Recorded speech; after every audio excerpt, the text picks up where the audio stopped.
Welcome back to NELIV English Literature course. In the following videos then we are going to be considering the assessment criteria. This is a very important step so that as we're progressing through the course we can truly consider how things reflect back into the criteria and what the IB want. So the following videos will consider the whole criteria for paper 1, paper 2 and the individual oral, and they will give us a bit of an understanding of just how essential these criteria are and how they will provide the roadmap for us in deciding how we progress and also providing the basis for as we're referring back. We will consider paper 1, paper 2 and the individual oral, which we'll do in the following 3 videos. And by familiarizing ourselves with these criteria, the aim will be to equip ourselves to efficiently analyze texts effectively and to better navigate the complexities of the literary interpretation with confidence, but also to know what it is that IB want. This is an important factor in recognizing what is required through the rubrics. We can then address how we can insert those things, how we can assess those things, use those things and put them into our text, but also so that we can recognize them just throughout as we're progressing through the course. So let's dive in.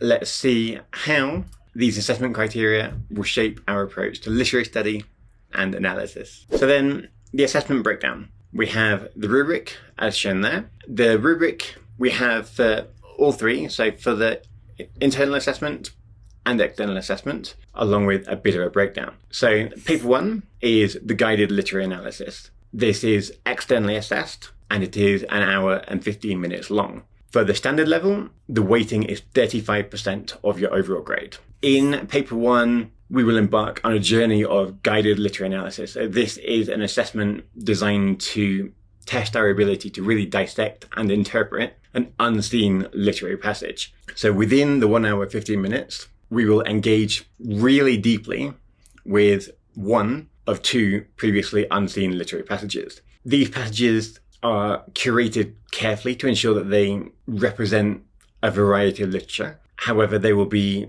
chosen by IB with the intention that they're not on the literary list. So there's almost no way that you could have seen these beforehand. And the passages are curated carefully. Each one can be either an extract or a complete piece, depending on the length, obviously, and they hold their own unique narratives and stylistic nuances. The idea they're chosen to challenge our analytical skills. The idea is that they want us to really showcase what we know. And such, they normally involve many different things. They use different passages, different text types, different literary devices within the text, and it's up to us to then decide how we can use those within the text. So then we will encounter a guiding question which accompanies each passage. This prompts us to explore a specific technical or formal aspect of the text in different sections. And while it's not mandatory to address this question as such, it does serve as a beacon, a guiding light to direct our analysis and to give us a focused examination of how we can look into the intricacies of the passage. That said, don't feel confined by the provided question. And you are also encouraged to propose an alternative point of entry if you do wish so, and consider other technical or formal elements that you consider significant for a nuanced analysis. And through practice with me, or you've probably done in your classroom also, there you will have more than enough practice to consider the types of guiding questions that you should be considering and levels of difficulty, that kind of thing. So you will not be new to the concept of guiding questions. And that said, often the guiding questions that IB do provide a good structure to really provide a in-depth analysis of what they're looking for. And keep in mind, obviously, that paper 1 is assessed according to the published assessment criteria, which we will consider in the next video. The maximum, as you can see there, the maximum mark is 20, and this reflects the depth and precision of your analysis. Paper 2 is a comparative essay. Again, this is externally assessed, and it's 1 hour and 45 minutes. However, it also weighs 35%. In paper 2, you'll consider a whole exploration, but it needs to be a comparative exploration. So you would delve into the thematic and stylistic intricacies of 2 different works studied during the course. And with the duration of the 1 hour, 45 minutes and weightage of 35%, this paper does offer a thorough platform to really showcase your analytical prowess and your literary knowledge.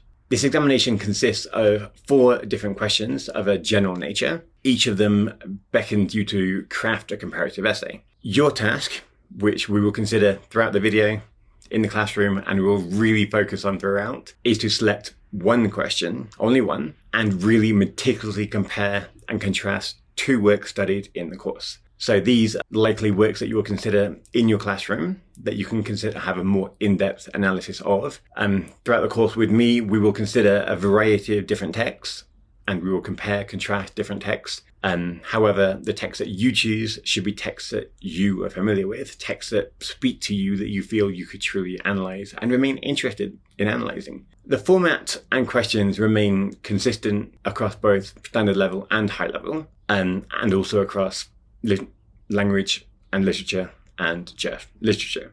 So they're very similar across, and obviously it's externally assessed, so the essay will be conducted under exam conditions. You will not have access to the works that you have considered. They're things that you need to prepare and remember in advance. You cannot take the books or the work into the exam with you, unfortunately. And while you are expected to make detailed reference to the work, quotations are not necessarily required. That's taking it one step further. That said, if you can remember them, fantastic, insert them. But the IB will not be grading you on how well you can remember certain quotation to put into your argumentative essay. So instead of focus on the relevance of the argument to the chosen question and the appropriateness of the selected work to address it. The idea here is that you cannot prepare an essay in advance. You cannot craft or essentially create an essay with blank points that you could fill in from the text, from the questions that I'd be provoking. Instead,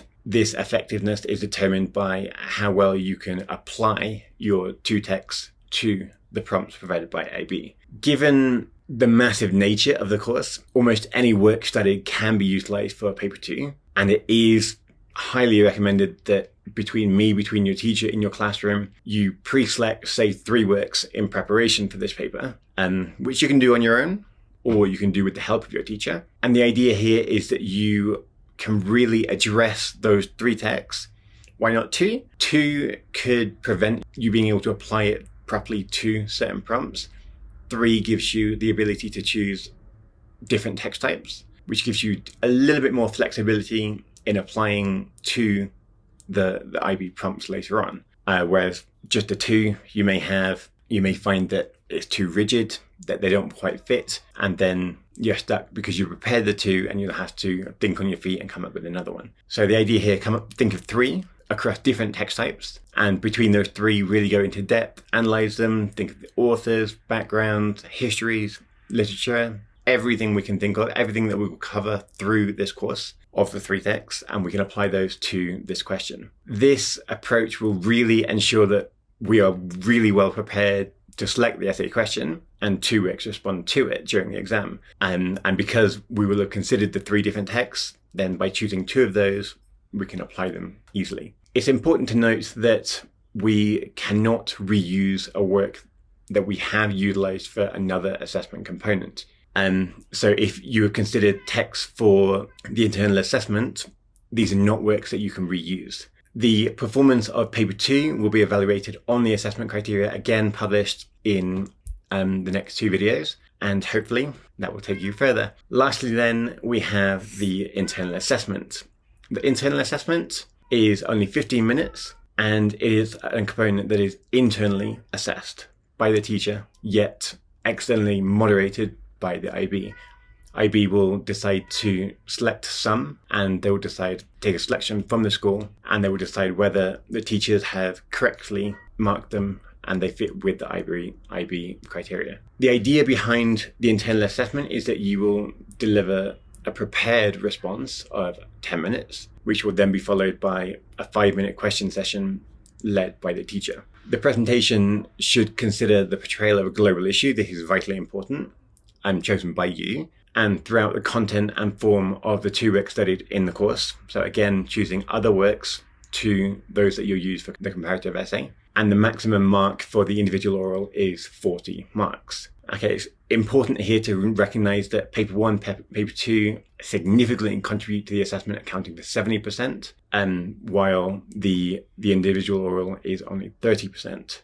And the idea here is to provide a bit of a balance between what you prepared internally and what is considered externally. And then as a whole, they will provide you with a fantastic account for all the examinations. Perfect. That is our assessment breakdown. In the next video, we will be considering paper 1, and we'll be really going through addressing in detail the rubric for paper 1 so that we can consider just how all those sections of the rubric can be met, how we can do it perfectly, what we need to be doing to achieve all those points. So I will see you in the next video. Thank you.